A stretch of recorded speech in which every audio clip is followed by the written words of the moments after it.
California, you drive across the start-finish line, headed down into turn 1, 205, 210 miles an hour. They've got that TRD radar trap up there. Try not to look at that. And as you drive down into turn 1, you have to decide which lane you're going to run.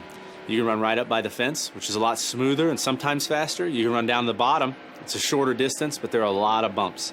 As you unwind the wheel and push the throttle down off at turn 2, there are a set of bumps right there before you get to the wall. The car really shakes loose. It's a tough corner. And then you scream down the back straightaway into turn 3, and turn 3 presents a number of options. You can run as low as the apron down in turn 3. You can run across that white line. The banking goes away, but sometimes there's some grip down there.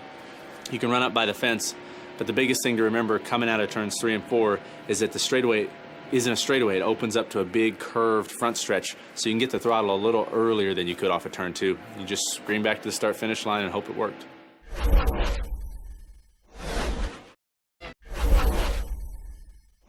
So getting into turn 1 at Atlanta Motor Speedway, it's really wide, and it almost feels like you fall down a couple of stories getting into the corner. It's a little bump getting into turn 1, so it's really important to get to the bottom as quick as you can. If you're on fresh tires, you can hug the white line just around the exit of turn 2 and really throttle up hard. The back straightaway appears long, but when you're running 200 miles an hour, you're into turn 3 before you know it. Drive into turn 3 really hard. Get to the bottom again. It's very important to get your left side tires all the way to that white line. Sometimes you even touch the apron just a little bit, and that helps rotate the car, and then you start throttling up for corner exit.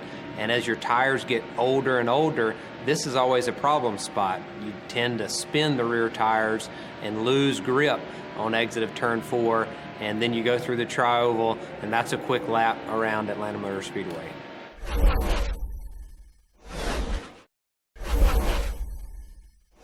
Green flag lap at Bristol.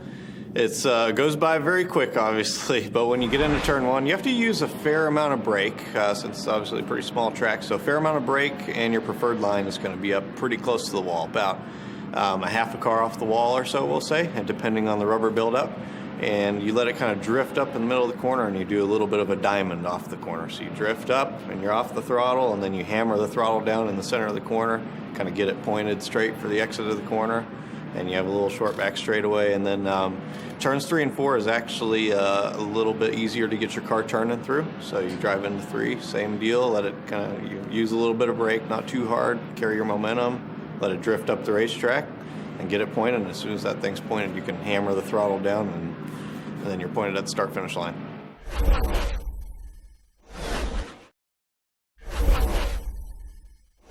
So a lap around Charlotte Motor Speedway. Going through the first dog leg on the front straightaway, let the car drift out to the wall, arc it in over the hump, the car gets light, and you have to have it pointed right, so when you land, there's some big bumps right there. When you land down there in turn 1, the car load up, you gotta make sure you have it pointed right there. And then exit of 2 is pretty easy. Low as you can keep it on the bottom, a lot of grip down there near the paint. Up off of 2, down the back stretch. Coming to turn 3, you gotta lift early going into turn 3. Big arc, not a lot of brake, and try to get in the gas early and drive down the hill so you can get a good exit off of turn 4, because it gets real flat out there by the wall. It's real easy to run into the fence off turn 4. So out to the wall off turn 4, back through the dog leg, back to the start-finish line. That's a lap of Charlotte Motor Speedway.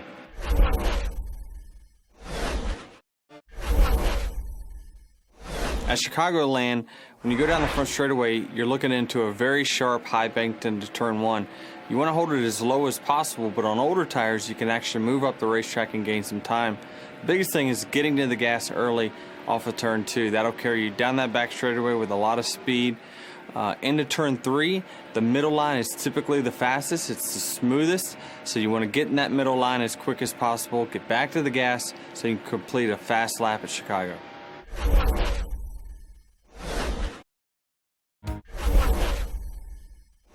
Cross the start-finish line at Darlington to take your lap. This is one of the most intimidating first corners that you'll ever see in NASCAR. It's very narrow. You actually want to use the apron getting onto turn 1 to help the car turn. As you get on the apron into turn 1, you gather a lot of banking, drive the car straight up to the wall, and hold it at that point. You want to run about 3/4 throttle through the middle and pull the car down as low as you can on exit.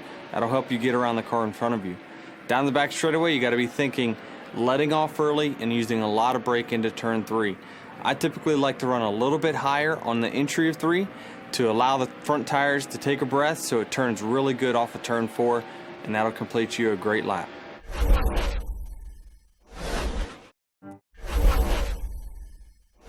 Around Daytona, you're going to be wide open, but it's really about the cars that are around you. Those who manipulate the air the best are going to wind up winning the race. So look around your surroundings, get a draft off the car in front of you, and the most important thing is side drafting. That'll pull back the car that you're next to.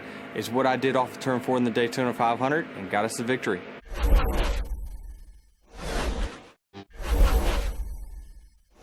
So Dover's one of the fastest tracks in the circuit, really. So you come across the start-finish line, and way before that, you're already thinking about the next corners. The straightaways are relatively short. You drive big downhill into the corner, so you get set up for turn 1. You get ready to drive downhill, get loaded up into banking. You try to hit the bottom early.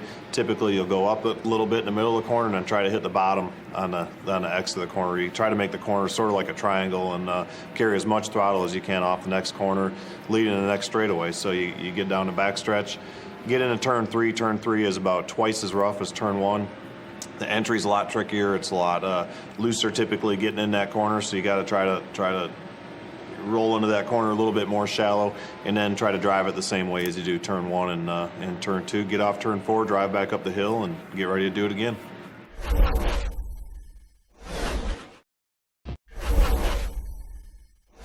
Coming to the start-finish line, starting a lap at Indianapolis Motor Speedway, it's really narrow. It's narrow down the straightaways, it's narrow through the corners, so there's not a whole lot of room in which you're going to look around for different grooves in order to pass those guys around you. So going down the front straightaway, getting into turn 1, kind of want to roll out of the gas real smooth, get it turned down to the bottom real smooth, get it down to the white line and next to the grass, and then you're going to throttle up real hard and get it a good exit off of turn 1 coming up for the short chute. Short chute, you let it drift out to the wall, be next to the wall, and get a nice, smooth, clean arc down into turn 2, and get it again all the way down to the grass, all the way down that white line, making sure you get a good straight shot up off of turn 2. Clear that outside wall because it'll come up a little bit quick, but you want to make sure you get as much momentum as you can down that long back straightaway. Getting into turn 3, it's going to be the same thing as turn 1. You're just going to kind of roll out of the throttle real easy. You're going to kind of turn it to the bottom of the racetrack, get it down to the grass. There's a couple bumps down there in turn 3. Shouldn't upset your car too much. If it does, you got to make sure that you work on it or try to go around those bumps, and then let it drift out to the outside wall for the short chute. And as you enter into turn 4, same thing as turn 2. You want to take just a little bit wider arc and a little bit deeper arc into the corners, but have a straight shot up off that corner. That wall will really come up on you quick, kind of narrow off the exit of turn 4, and that's your lap back down to the start-finish line at the Indianapolis Motor Speedway.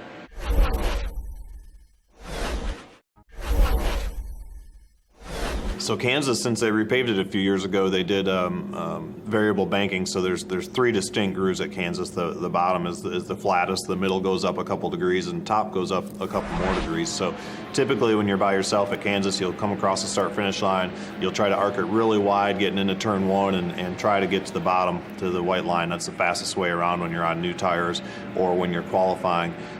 Turn 1, pretty forgiving, a lot of banking. It really squashes the car down into the track. You come off turn 2 and start heading down the backstretch. Turn 3 is a totally different entry than turn 1. It's very sharp. Typically, you get really loose into that corner. Typically, you got to cheat the car in a little bit and enter much narrower than you would in turn 1. So you try to get down, get to the line, and in turn 3, you slow that entry down. You lift earlier for that corner, but you get into throttle much earlier because it being a trial over the wall goes away from you off of turn 4. Carry as much speed as you can off turn 4. Get back to the start-finish line and get ready to do it again.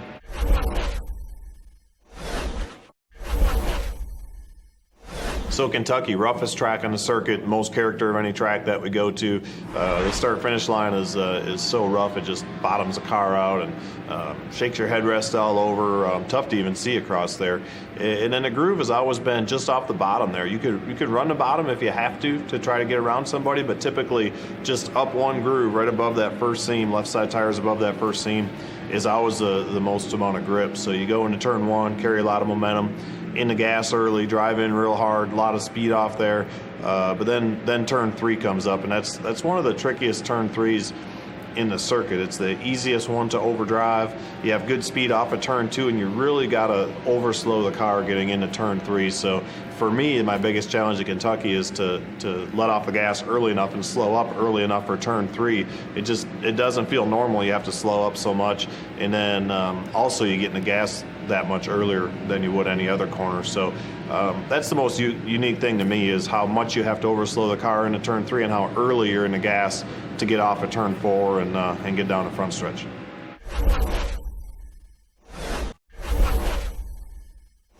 Las Vegas Motor Speedway being a D-shaped oval, you're going to have a little bit of turn at the start-finish line that you're going to have to navigate. Let the car kind of drift up to the outside wall before you enter into turn 1. A lot of bumps into turn 1. Gets kind of choppy, gets kind of rough as you land into the corner and you get into the banking in turn 1. And from there, you want to be able to get it to the bottom of the racetrack if you can. Otherwise, the middle is not going to be too bad. This place is pretty wide. It's got some good racing grooves in it. You're going to throttle up hard and early, and you're going to try to let the thing just kind of drift out to the outside wall, nice and smooth up off of turn 2, and head on down the Nellis straightaway. As you get down the straightaway, you're going to enter turn 3. Turn 3 is going to be a little bit of a sharper corner because you don't quite have that same arc as you do into turn 1. So you're going to try to turn it in there a little bit sooner, and you're going to get it to the bottom. You're going to wrap the bottom of the corner a little bit through the centers of turns 3 and 4, and make sure that you stay a little bit lower off the exit of turn 4, because it seems like that wall off of 4 comes up a little bit quicker than it does in turn 2. And then you get back to the start-finish line. That's a lap at Las Vegas Motor Speedway.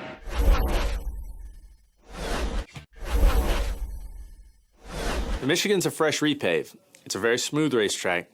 It looks deceptively wide, but it's pretty narrow. You drive down into turn 1 at Michigan, and if you go too low, the banking flattens out. So you want to really run right in the middle of the racetrack where the banking first picks up, but you're still making the shortest radius you can. You try to hang a little bit of throttle. Don't just dump the throttle and get the thing loose. You want to drive it really smoothly off the throttle, really smoothly on the throttle. And turn 2, you come off of turn 2 with a ton of speed. It flattens out, and you've got to really watch the wall not to run into it.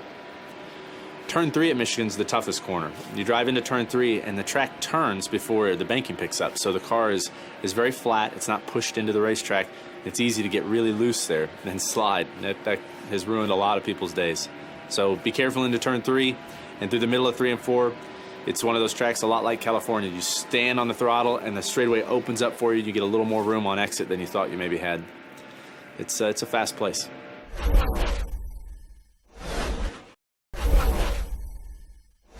Phoenix is one of the most unique racetracks on the circuit. There are really 3 corners at Phoenix, definitely 2 distinct ones. You drive into turn 1, it's a very sharp corner, it's high banked. The car, you have to brake very hard into the corner, release the brakes, and hope you're not too loose. It's a really tough corner to get down to the bottom where you need to be. Once you get down there, you feed a ton of throttle, the banking picks way up, and the back straightaway opens up. It's very wide, so you've got some room out there. Then when you come down to the kink in the middle of the back straightaway, you have to decide if you want to stay up on the racetrack, or if a guy's in front of you and you've got a little run, you can run all the way across the apron, but it kills the bottom of your race car. It just slams the car through those transitions. Then you drive into turn 3. It's a very fast corner entry. It's really flat. It's a little bit treacherous. You got to be careful not to overdrive it and back it into the fence. Once you get to the center of 3, it's patience. It's pushing the throttle and being patient and getting as much speed as you can before you lay it wide open onto the front straightaway.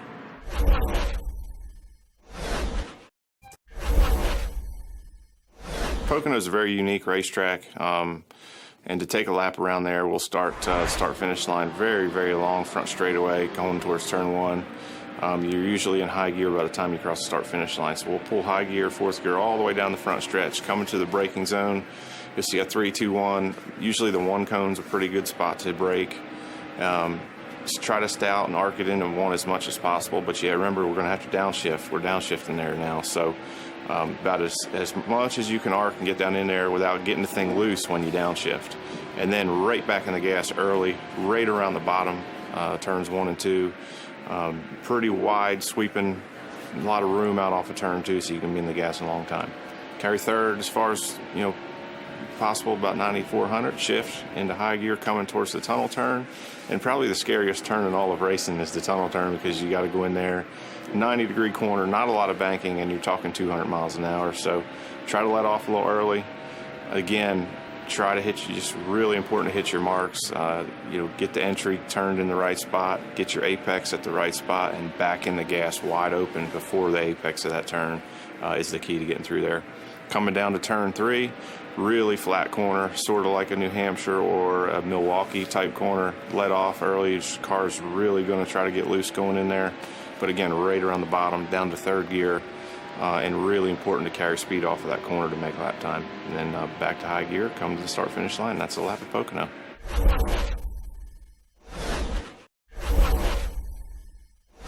Martinsville is one of the most technical racetracks that you go to. There's times when you go into turn 1, really early, you have to let off the gas and use a lot of brake. I typically like to keep it as tight around the curb as possible. That's typically your fastest line. But it's those guys who get to the gas a little bit quicker that's going to get you off of turn 2 and down that back straightaway with the best speed. Once again, into turn 3, you're going a little bit downhill, so you got to be aware not to wheel hop into turn 3. Keep it as close to the curb as possible, get back to the gas, and get to the start-finish line.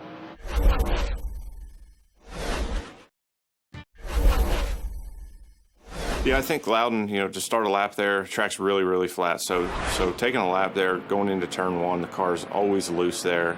There's a lot of bumps, a lot of transition going into turn 1. So you got the front tires bouncing a little bit as you're trying to turn in. The back of the car's light. It's doing everything you don't want it to do. You got too much wheel on it. It's trying to push. The back is bouncing loose.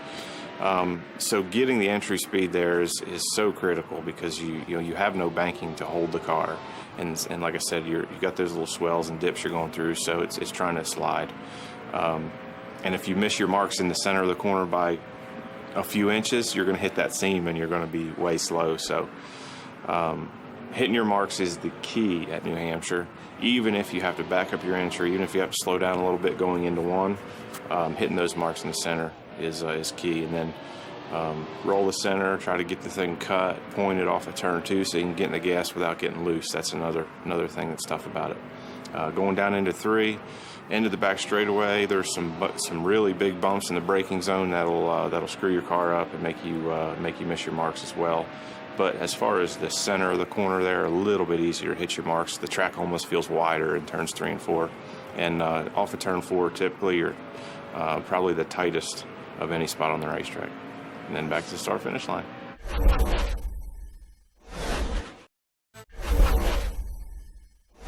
Richmond is one of the most fun racetracks on the circuit. It's a small track. It's a short track. You can really race hard there, but it's big enough that you get the real sensation of speed.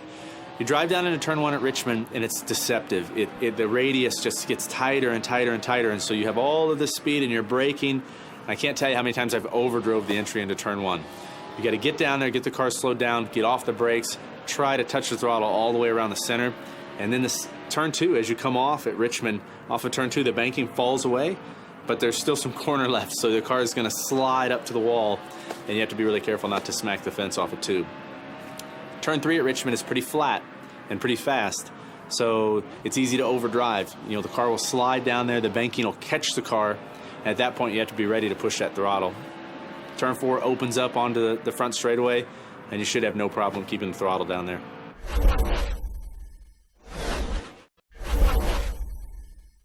And the most important part is just trying to minimize wheel spin. So you're coming around the front stretch, turning it up the hill to turn 1 to the left. Because you're going uphill and you got some banking there, so that's probably one of the fastest feeling parts of the racetrack. Car's bottoming out, hitting the racetrack a little bit there. That's a good sign. That means you're getting your car down low enough where it needs to be. But carrying it up the hill to the left around turn 1, down to 2nd gear, sometimes 1st, depending on the transmission. You have to play with those gears to get off of turn 1 properly. Off of turn 1, a little short shoot, downhill left. Really fun little corner. The car really loads up. Then up the hill to the right. That's probably one of the most difficult turns on the track. Over the hill, blind corner, you can't see the exit, so it's real easy to get off the racetrack there, get your left side tires over on the curb too far, and lose time. Down the hill braking into turn 4, very important corner, 90 degrees, over the curb, out over the curb again, where we almost hit the wall and the styrofoam block on the other side. It's a really fun turn. You can be aggressive on the exit, but you have to watch the entry. If you get in there too hard, you'll slide over both those curbs and lose all your time. Next corner is a real sharp one, real flat, no banking. Right-hander, really got to get the thing slowed down. First gear, almost as slow as turn 11 or maybe a little bit slower. Turn in there, get around the curve, and getting the drive off of there to get up to speed up through the S's is very critical. Lots of time lost here. First gear exit is really hard to get the tires to hook up and not spin them. So up through the gears, coming into the S's, it's a lot of speed there if you can get up to speed right. S is pretty straightforward, just real smooth, trying to flow around the curves. Use a little bit of curve, but not too much. And then the next go through the S is pretty simple. Coming around turn 9, coming to turn 10, very difficult turn. You want to get the thing pointed, come around 9, get it slowed down, get your braking and your downshifting done, going straight before you turn into 10, because it's a very fast corner, very loose spot on the track, real easy to get off in the dirt there. Coming to turn 11, another really difficult corner all the way down to first gear, right around the curb, and again, hard to get that drive off turn 11 without spinning the wheels. So as much throttle as you can stand without wheel spin, and then up through the gears, come back to start-finish line.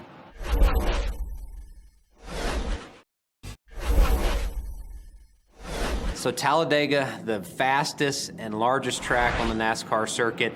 You cross the start-finish line, and you're almost to turn 1. The start-finish line is way down the front straightaway, so you drive into turn 1, a lot of banking, and you just pick your lane, depending on your favorite drafting partner. If they're running the bottom, maybe the middle, if you're trying to make a pass, you can really move around. There's really no ideal perfect line through the turns at Talladega. So you roll through turns 1 and 2, you're in the banking, you feel the G's compressing your body into the seat, and then you look at this real long back straightaway. It feels like it's a mile long, and so you have a lot of options. If you get a really good run on exit of turn 2, you can pull to the bottom and try to pass the guy in front of you. You can, fake high, go low, or fake low and go high, but remember, stay above that yellow line, because you can't pass below the yellow line at Talladega. You drive into turn 3, and again, your car really compresses into the banking. You can feel the vertical G's on your body when you get into that, I think, 30 plus degrees of banking. And so you round off through 3 and 4, and you've got a long front straightaway that's a tri-oval. And so sometimes the tri-oval can be a very vulnerable spot. That's where your car is the lightest.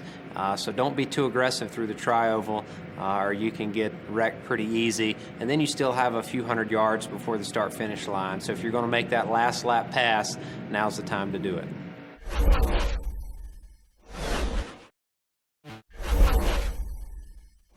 Texas is what we like to call the quad oval. So as you're at the start-finish line, you're kind of straight, but yet you're still bending. You're still doing a turn down the front straightaway. You got to go through that first kink and get yourself kind of out to the outside wall before you enter turn 1. As you enter turn 1, it's a real quick transition into the banking. Kind of tosses you in there. Place is really wide. It's got a lot of options, but more times than not, it's just right around the bottom. The bottom's the fastest way around. As you get towards the center of the corner, there's a really big bump going over the tunnel that may or may not upset the race car depending on how it's kind of set up, but more times than not, you'll definitely feel that bump.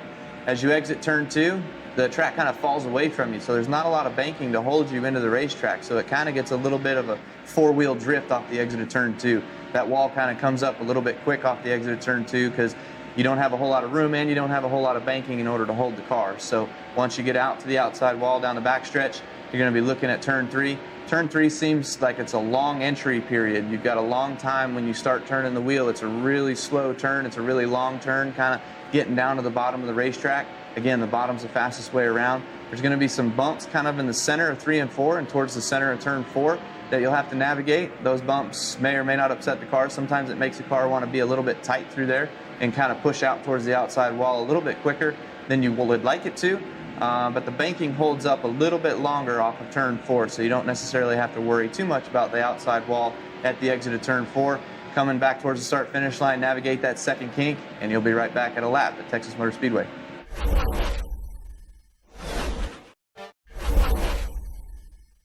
Heading down the front straightaway at Watkins Glen, you're out to the left side of the grass and getting down towards the braking zone. Typically, you're going to brake pretty early. It's a fast straightaway, but yet it's a really sharp corner. As you head downhill, getting into turn 1, you want to turn it off towards the bottom of the racetrack. Kind of a 90-degree corner, a little bit of banking in there, but the downhill is what wants to mess you up getting into that corner. As you get down towards the bottom of the center of turn 1, you want to gas it up real hard and get a good shot up off of turn 1. back out to the left side of the racetrack and get yourself set up nicely for turn 2. Turn 2 are what we call the S's. Up the hill, you're going to have a right-hander and then a left-hander and then another long sweeping right-hander. That's turns 2, 3, and 4.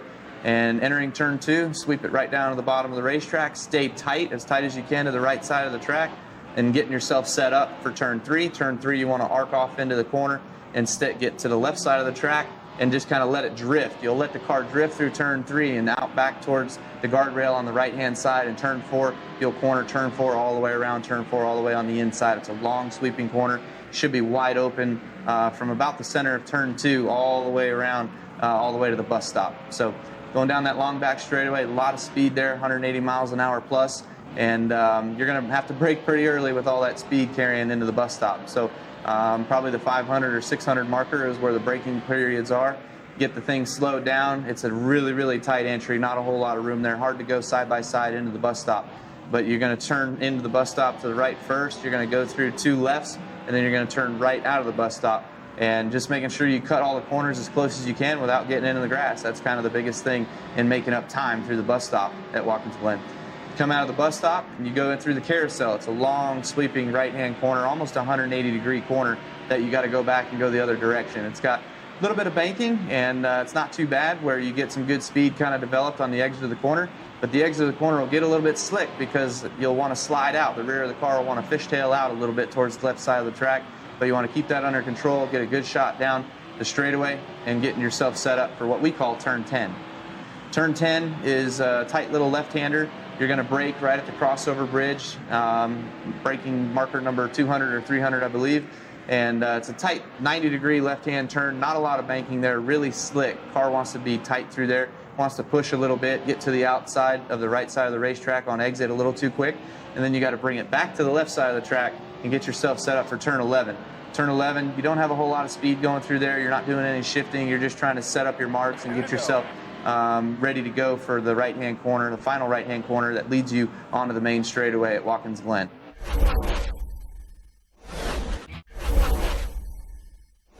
Coming up to the start-finish line to take your lap, you're going to be right up against the outside wall going down the front straightaway. Looking off into turn 1 and seeing how wide the racetrack is. There's a lot of options that you have at Homestead to be able to run from the bottom of the racetrack all the way to the wall. So for me, it's anywhere in between. Essentially trying to run the middle top is kind of the fastest way around that place. There's kind of some seams that you got to look out for sometimes, but not too many bumps. The place is actually really, really smooth. Getting up and building your momentum through turns 1 and 2, kind of on the high side there, get you a good run down the back straightaway. And getting down into turn 3, looking at the same kind of thing. Looks like you got a really wide corner, kind of opens up, but the track's a little slick down in 3 and 4, more so than 1 and 2. So you got to be careful with that. And seeing that if your throttle on time is going to be just as good as 1 and 2, you're going to have a really fast car. Coming off turn 4, sweeping out to the outside wall, got plenty of room over there, and back to the start-finish line.